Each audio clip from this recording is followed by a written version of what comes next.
पुढची बातमी धक्कादायक सांगलीतून रक्ताच्या थारोळ्यात महिला डॉक्टर आढळली।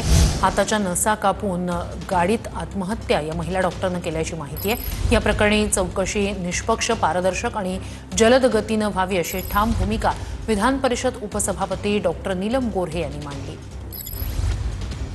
उच्च विद्याविभूषित असे जे वैद्यकीय व्यावसायिक आहेत त्या सर्व कुटुंबांना विनंती करेन की आत्महत्या असेल किंवा हत्या असेल या संदर्भामध्ये काही तणाव असतील किंवा काही प्रश्न असतील तर स्वतः ते डॉक्टर असले तरी त्यांनी समुपदेशकांची मदत घेणं आवश्यक आहे।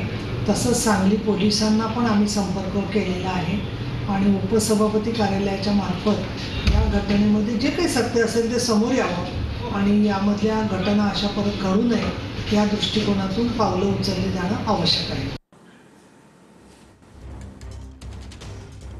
मुंबईतील महिला डॉक्टरची सांगलीत आत्महत्या। मुंबईत राहणाऱ्या डॉक्टर शुभांगी समीर वानखडे यांची सांगली जिल्ह्यात आत्महत्या।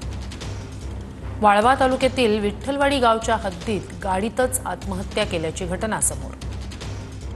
हाताच्या आणि गळ्याच्या नसा ब्लेडने कापून आत्महत्या केल्याचं उघड झालं। दवाखान्यात जाते असं सांगून शुभांगी वानखडे घरातून निघाल्या।